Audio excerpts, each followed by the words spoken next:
guys, may dumating tayo na package galing kay Agatha Workshop. Itong 360 na product stand. Samahan niyo ako i-unbox natin to guys. Let's go!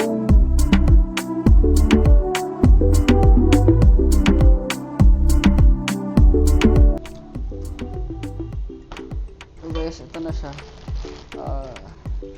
Kailangan ko assemblein to.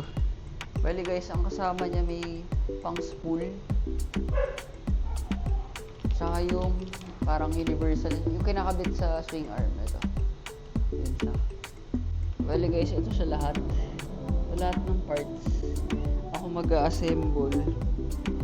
Problema ko, walang manual. So, good luck na lang.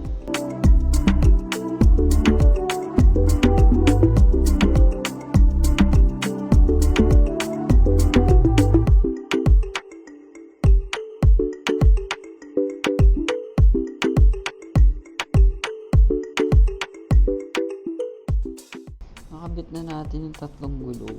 Pero may apat pa. Hindi ko alam kung para saan yung apat na yun. Tapos na tayo. Bali, ito siya.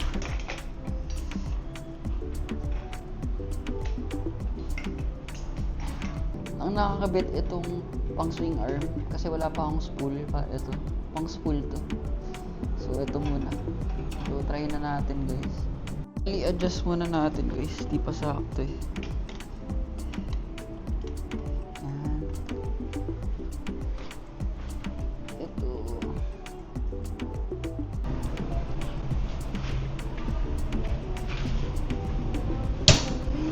So guys, okay na siya. Medyo pinagpawisan ako. So, kaya siya 360 kasi pwede mo siyang usog ulit.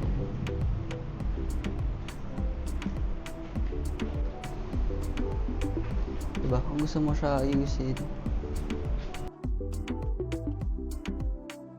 So, kunyari gusto mo lagay sa gilid, mas madali, natutulak mo lang siya dito. Gilid na siya. So, makapaglinis na tayo ng kadena ng maayos. Ay, naka first gear pala.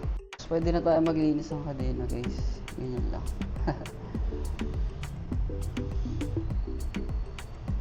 Nakakatakot lang, do. Pero mukha naman siyang stable, guys. So, doon nagtatapos ang vlog natin, guys. Kay Agatha Works pala to. 3,300 pesos. You know.